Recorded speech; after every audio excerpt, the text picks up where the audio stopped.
It is still morning in Nigeria. Democracy is just 8 years old.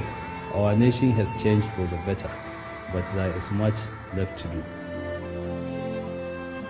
Nigeria needs a leader who will work to solve Nigeria's problems and create a fairer, more economically vibrant nation. Umaru Yar'Adua is a leader with a plan to address Nigeria's most urgent concerns.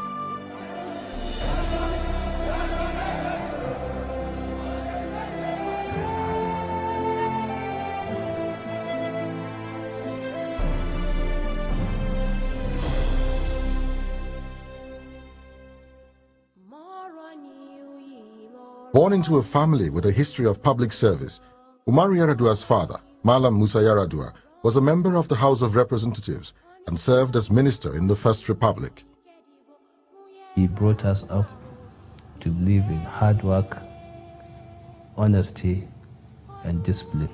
And there's also something of the qualities of his father, Musa Yar'Adua, and his senior brother, late Shehu Yar'Adua, who I know very, very well.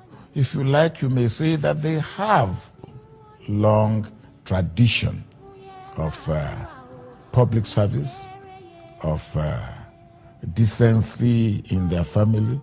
Yar'Adua was groomed to provide leadership, nurtured in tradition, but strengthened by his spirit and character. I draw my inspiration from God. Like my late father told me, serving humanity is service to God. The tradition that he is coming from is a tradition that radically changed the way Nigeria has been doing politics. It's a tradition that has always put people first.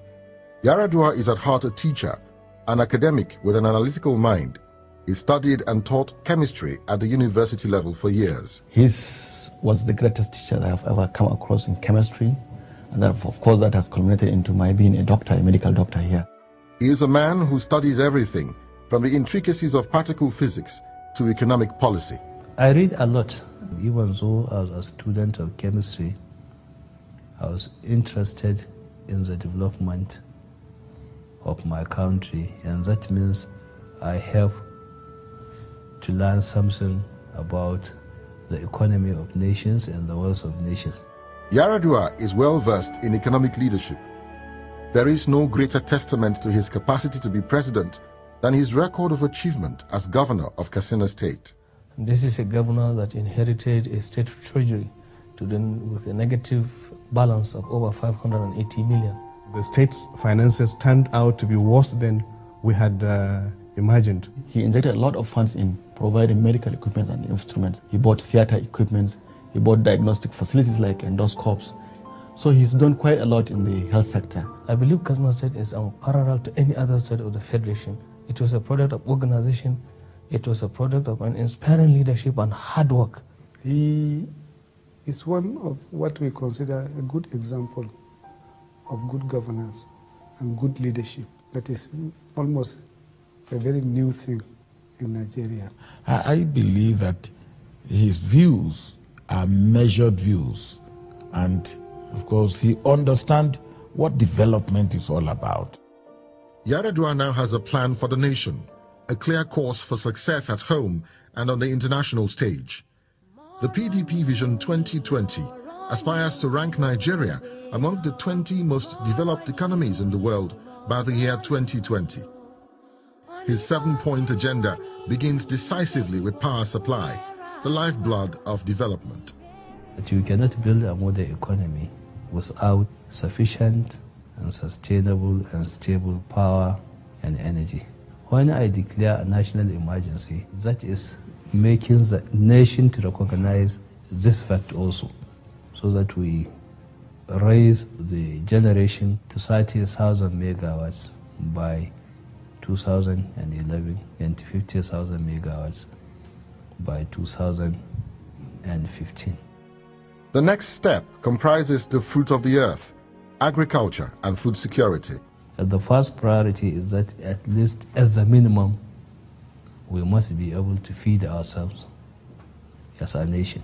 Food security means encouraging commercial agricultural production, and then investing heavily in research and development. Yar'Adua has made the development of agriculture paramount in his own state. Production has improved dramatically in Katsina as a result of improved techniques that will be implemented on a national basis. He helped us all with improved seeds, irrigation and pumping machines, pesticides and fertilizer. The third step is wealth creation and the vision to make families self-sustaining by putting Nigerians to work. The Nigerian elite has always talked about the national cake. No, the cake is the rent that is collected, and they want to share it and consume it. We need to develop the primary sectors of production to generate wealth. Any incoming president, I'm sure, will want to work with all the sectors in the economy, particularly banking, finance, business, so that we will all pull together our energies, our capabilities, and produce a better climate, infrastructure, you name it, for the average Nigerian. The fight against corruption is an integral part of wealth creation. Corruption is the reason why we have bad image, bad reputation, and that nobody wants to do business with us. We have to address it, we have to change. And there is no society that can prosper and progress when disrespect for law and order is being condoned and celebrated. Yar'Adua is known for his honesty and transparency. He is the only public officer who, at the time when he was elected, declared his own assets and made it public. In a society like ours, where the government is the major earner and spender of revenue, it takes courage for a political leader to apply resources in the appropriate direction.